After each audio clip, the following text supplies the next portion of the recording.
ITV Telugu news స్వాతంత్ర సమర యోధుడు అల్లూరి సీతారామరాజు చరిత్రను యువత విద్యార్థులు ప్రజలంతా మననం చేసి ఆయనను ఆదర్శంగా తీసుకోవాలని కేంద్ర మాజీ మంత్రి రాజమహేంద్రవరం కూటమి బీజేపీ ఎంపీ అభ్యర్థి దగ్గుబాటి పురంధేశ్వరి అన్నారు.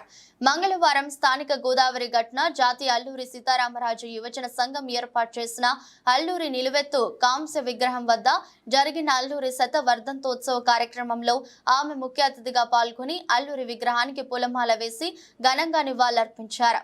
ఈ సందర్భంగా జాతీయ అల్లూరి సీతారామరాజు యువజన సంఘం వ్యవస్థాపక అధ్యక్షులు పడాల వీరభద్రరావు మాట్లాడుతూ అల్లూరి జీవించిన 27 సంవత్సరాల్లో 13 సంవత్సరాలు గోదావరి గట్టు ప్రాంతంలో నివాసం ఉండి ఇక్కడే ఉల్లితోట బంగారయ్య స్కూల్లో చదువుకున్నారని, ఈయన చదువుకున్న ఉల్లితోట బంగారయ్య స్కూలుకు అల్లూరి సీతారామరాజు పేరు పెట్టాలని పురంధేశ్వరి దృష్టికి పడాల వీరభద్రరావు తీసుకువెళ్లారు. దానిపై పురంధేశ్వరి స్పందించి త్వరలో కేంద్రంలో రాష్ట్రంలో ఎన్డీఏ ప్రభుత్వాలు ఏర్పడిన తర్వాత చర్యలు తీసుకుంటామని, ఏదో ఒక ప్రధానమైన అభివృద్ధికి చిరస్థాయిగా గుర్తుండే విధంగా అల్లూరి పేరు పెట్టడం జరుగుతుందని దగ్గుబాటి పురంధేశ్వరి హామీ ఇచ్చారు.